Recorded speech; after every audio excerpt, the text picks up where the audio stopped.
Good morning students. मेरा नाम है प्रतीक खंडेलवाल।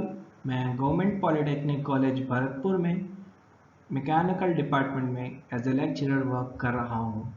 हम लोग आपके सब्जेक्ट ME 303 जो कि है thermal engineering and heat transfer की वीडियो लेक्चर सीरीज़ में वर्क कर रहे थे।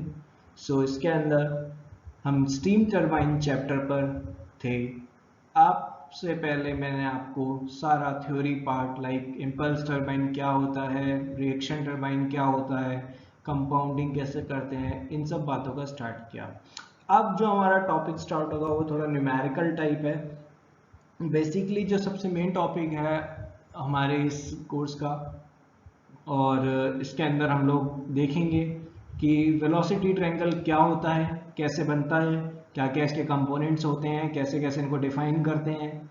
और इसके बाद हम लोग डिलीवर टरबाइन की, जो स्टीम टरबाइन है, इसकी एफिशिएंट वर्क डन और एफिशिएंसी के बारे में डिस्कस करेंगे, और किस कंडीशन पे मैक्सिमम एफिशिएंसी अचीव होती है और क्या मैक्सिमम एफिशिएंसी निकलती है, वो सारा हम लोग आज के लेक्चर में डिस्कस करेंगे।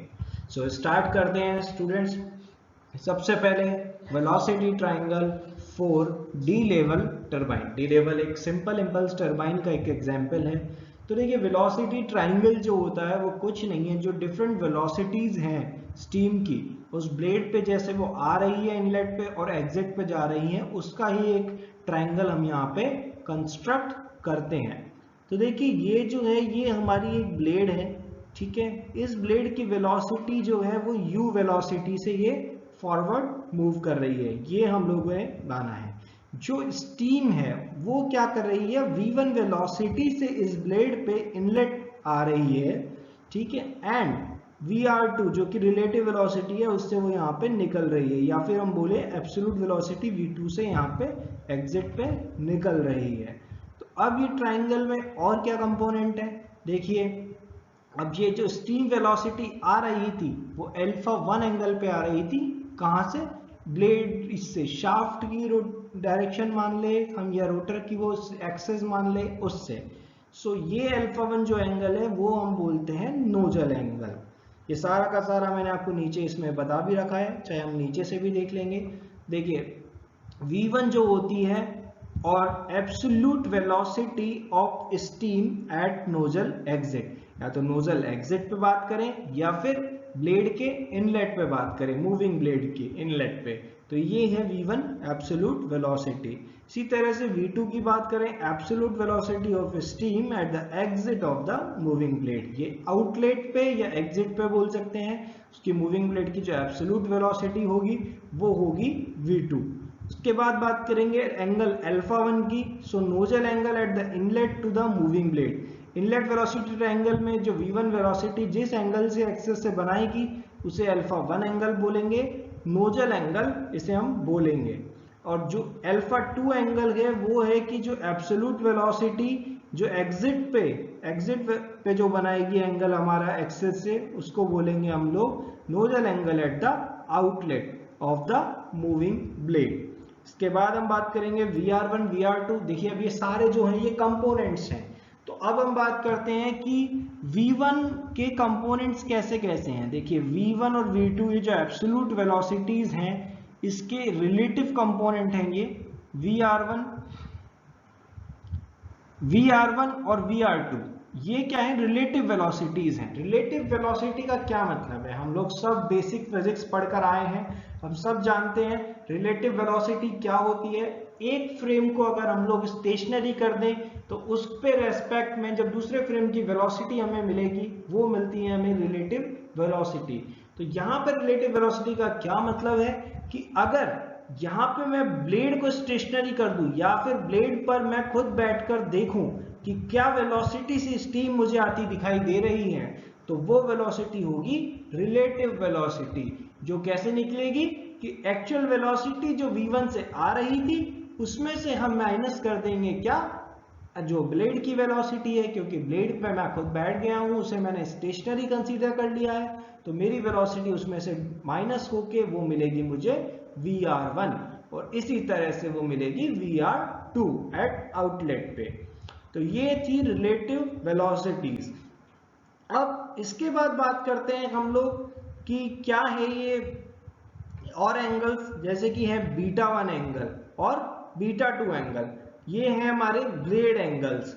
ये रिलेटिव वेलोसिटी जो एक्सिस से एंगल बनाती है उन्हें हम बोलते हैं ब्लेड एंगल्स।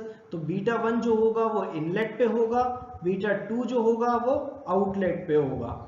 इसके अलावा दो और कंपोनेंट हैं। तो जो कंपोनेंट v1 वेलोसिटी के हैं, अगर इस वेलोसिटी को मैं डिस्ट्रीब्यूट करूं दो कंपोनेंट में, तो जो ये वाला कंपोनेंट है एक्सियल कंपोनेंट, इसे हम बोलेंगे फ्लो वेलोसिटी कंपोनेंट, vf से इसे डिनोट करते हैं। तो ये फ्लो वेलोसिटी एट इनलेट और ये flow velocity at outlet vf2। And vw1 and vw2 है। vw1 और vw2 वर्ल्ड कंपोनेंट है, ये इनलेट के वेलोसिटी पे। सो vw1 एंड vw2 क्या है, वर्ल्ड कंपोनेंट ऑफ वेलोसिटी। इन्हें अपन टेंजेंशियल कंपोनेंट भी कह सकते हैं। और u जो आप यहाँ पे देख रहे हैं वो है वेलोसिटी ऑफ ब्लेड। तो ये पूरा आपका जो हो गया नोमेनक्लेचर ऑफ वेलोसिटी ट्रायंगल हो गया। देखिए वेलोसिटी ट्रायंगल इंपल्स टरबाइन हो चाहे रिएक्शन टरबाइन हो वो सिमिलर ही रहेगा, लेकिन उसके अलावा इनमें कई चीजें चेंज। तो इंपल्स और रिएक्शन दोनों में मेनली ठीक सेम ही रहते हैं, ठीक है। और ये जो भी नोमेनक्लेचर रहेगा ये भी सिमिलर ही रहेगा। अब वो दोनों में कुछ कंडीशंस होती हैं, वो अपनी अपनी अलग अलग होती हैं, वो आपको दोनों में अलग अलग बता दी जाएंगी। जैसे यहाँ पे जो भी थी आपको सारे नोमेनक्लेचर बता दिए हैं। अब आगे बढ़ते हैं हम लोग, बेसिकली जो वर्क डन है या एफिशिएंसी है उससे रिलेटेड हम लोग बात करते हैं। तो ये हमारा टोटल यहाँ पे जो work done per unit mass बन गया है वो बन गया है U into VW1 minus VW2।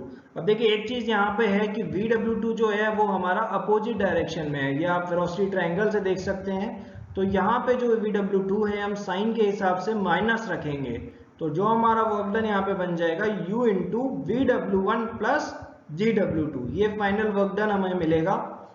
जब वर्क डन के आगे हम बात करेंगे, नाउ द डायग्राम एफिशिएंसी और ब्लेड एफिशिएंसी, ये नेक्स्ट टर्म है जिसे हम डिफाइन करेंगे। तो सिंपली जैसे एफिशिएंसी हम लोग लिखते हैं कि नेट वर्क आउटपुट, इसको नीटा डी से डिनोट करते हैं, net work output divided by energy supplied eight the inlet. Net work output अभी हमने निकाला है कि जो वर्क डन होगा वो होगा U into VW1 plus VW2, और एनर्जी सप्लाइड एट इनलेट जो कि होगी काइनेटिक एनर्जी उसकी, और वो किस वेलोसिटी से आ रहा था, v1 वेलोसिटी से। सो ये हाफ v1 स्क्वायर, क्योंकि यहाँ पे सब कुछ पर यूनिट मास में चल रहा है। अब बात करते हैं नीटा डी की, तो वो हमारा बन जाएगा 2u VW1 plus VW2 divided by v1 square. अब देखिए यहाँ पे क्या है, मैक्सिमम एफिशिएंसी के लिए हम लोग इन्हें कन्वर्ट करेंगे। जनरली v1 की टर्म्स में हम सारी को कन्वर्ट करते हैं, v1 और u की टर्म्स में। सो कुछ कंडीशंस यहाँ पे हम ले रहे हैं, कुछ कांस्टेंट हमने बनाए हैं, जैसे कि k हमने डिनोट किया है Vr2 डिवाइडेड बाय Vr1 को। ऐसे ही हमने b डिनोट किया है cos β2 divided by cos β1। Now from velocity triangle VW1 को हम क्या लिख सकते हैं, VW1 देखिए उस ट्राइंगल में हम जब जाएंगे तो वहां पे ये आपको मिलेगा V1 cos α1, और इसी तरह से VW2 को हम लिख सकते हैं Vr2 cos β2 माइनस u। ये आपको ट्राइंगल से इजीली समझ में आ जाएगा। लेकिन जब अब बात करते हैं इसको जब चेंज करेंगे, तो Vr2 को हम यहां से लिख सकते हैं k इंटू Vr1, और cos β2 को यहां से हम लिख सकते हैं b into cos β1 minus u। अब जब इन्हें कंप्लीट मल्टीप्लाई हम लोग कर देंगे तो ये हमारा यहाँ पे बन जाएगा Vr1 cos β1 minus u। Vr1 cos β1 को हम लोग ट्राइंगल से लिख सकते हैं Vw1 माइनस u ऐसे कैसे रहेगा। और जब Vw1 की बात करें तो हम पहले ही लिख चुके हैं, Vw1 जो हमारा रहेगा वो V1 cos α1 रहेगा। तो V1 cos α1 माइनस u ये हमारा यहाँ पे बन जाएगा।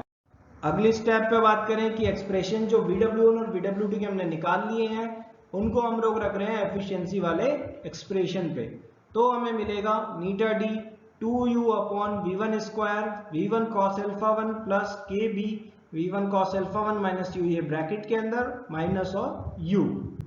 ठीक है, ये सारा आ चुका है। अब इसे धीरे धीरे सॉल्व जब हम करेंगे, KB को यहाँ पे हम ओपन कर देते हैं, तो इससे नेक्स्ट स्टेप में यहाँ पे V1 cos अल्फा 1 को मैंने कॉमन लिया है, तो 1 प्लस ये KB बन गया है, माइनस इस बार मैंने U यहाँ से कॉमन लिया है, तो ये बन गया है 1 प्लस KB।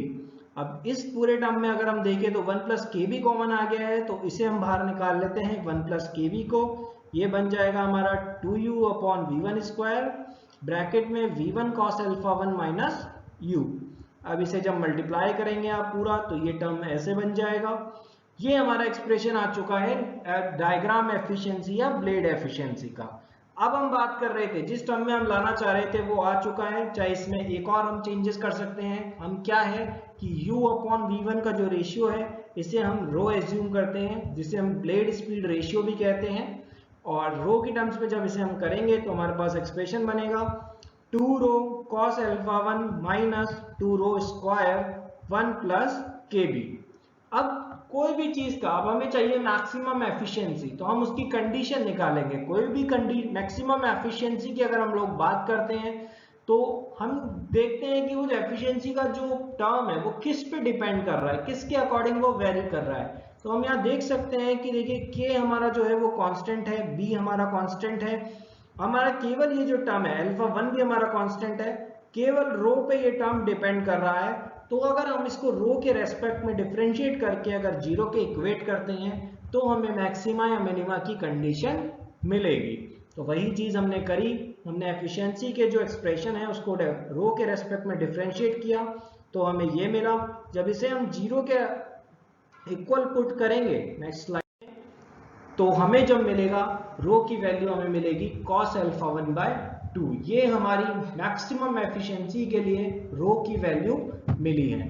अब इसी वैल्यू को जब हम पुट करेंगे मैक्सिमम ब्लेड एफिशिएंसी या डायग्राम एफिशिएंसी के एक्सप्रेशन में, तो हमें जो मैक्सिमम एफिशिएंसी मिलेगी वो हमें मिलेगी देखिए ये पूरा सॉल्व यहाँ पे हमने cos अल्फा 1 बाय 2 रख दिया है रो की जगह सब जगह, और जब ये हम पुट करते हैं तो यहाँ पे हमें मिलती है cos square alpha 1 by 2 bracket 1 plus KB। देखिए यहाँ पे देख लेते हैं हम क्या क्या वेरिएबल है। अल्फा 1 जो है वो नोजल एंगल एट इनलेट, ये आपको क्वेश्चन में दिया होगा अगर आपसे एफिशिएंसी पूछ रहा है। K आपका जो है वो VR2 और VR1 का रेशियो है, ये भी आपको दिया होगा। B जो है आपका cos beta 2 by cos beta 1 है, वो आप एंगल्स के थ्रू निकाल सकते हैं। तो इस तरह से आपसे अगर कोई भी मैक्सिमम डायग्राम एफिशिएंसी या मैक्सिमम ब्लेड एफिशिएंसी पूछता है, तो वो आप यहां से निकाल सकते हैं। किसके लिए ये एफिशिएंसी आई है? ये आई है हमारी डी लेवल टरबाइन के लिए, जो कि है सिंपल इंपल्स टरबाइन। अब देखिए इसमें एक स्पेशल केस है कि जब क्या हो कि हमारी जो ब्लेड है वो एक सिमेट्रिकल हो। ब्लेड सिमेट्रिकल होने का मतलब होता है कि जो ब्लेड एंगल है वो इनलेट और आउटलेट दोनों पे सेम रहेगा, तो बीटा 1 इक्वल टू बीटा 2 होगा। लेकिन बीटा 1 इक्वल टू बीटा 2 होने का क्या मतलब है, यहाँ से हम देखें तो cos बीटा 2 वो cos बीटा 1 बराबर हो जाएंगे, तो b की वैल्यू जो हमारी हो जाएगी वो 1 हो जाएगी। And the blade is frictionless. Blade frictionless का मतलब है, इसका मतलब वेलोसिटी जो है वो स्मूथली आके स्मूथली निकल गई है उस पे ब्लेड पे से, सो VR1 जो रहेगा वो VR2 के बराबर रहेगा। इसका मतलब कि जो रेशियो हमने K डिफाइन किया था वो भी 1 हो जाएगा। अब जब ये K और B को जब हम 1 रखते हैं इस इक्वेशन के अंदर, तो ये 1 + 1 2 हो जाता है, 2 से 2 ये कट जाएगा, और जो मैक्सिमम डायग्राम एफिशिएंसी या ब्लेड एफिशिएंसी इस कंडीशन में आएगी वो आएगी हमारी cos स्क्वायर अल्फा 1। देखिए स्टूडेंट्स, ये आपके ऑब्जेक्टिव क्वेश्चंस में भी काफी बार पूछा जा सकता है, तो आप डायरेक्टली इसे भी याद रखें। और ये डेरिवेशन भी काफी इंपॉर्टेंट है, कई बार ये हर अल्टरनेट ईयर आपका ये डेरिवेशन पूछा जाता है, या तो रिएक्शन टरबाइन के लिए या फिर इंपल्स टरबाइन के लिए। सो आप दोनों को सिमिलर ही हैं दोनों डेरिवेशन, अगला हम देखेंगे नेक्स्ट लेक्चर में, तो आप इसे समझिए। डेरिवेशन में कोई दिक्कत नहीं है, बिल्कुल सिंपल डेरिवेशन है, अच्छे से इसे समझिए और इजीली इस टॉपिक को प्रिपेयर करिए। तो आज हमने देखा velocity triangle for D level turbine, for work done देखा हमने डी लेवल टरबाइन के लिए, हमने एफिशिएंसी का डेरिवेशन देखा, हमने मैक्सिमम एफिशिएंसी निकाली, और अब हम बात करेंगे नेक्स्ट लेक्चर में रिएक्शन टरबाइन के लिए सेम चीज़ों की वेलोसिटी ट्रायंगल और वर्क डन और एफिशिएंसी की। Thank you students for today's lecture.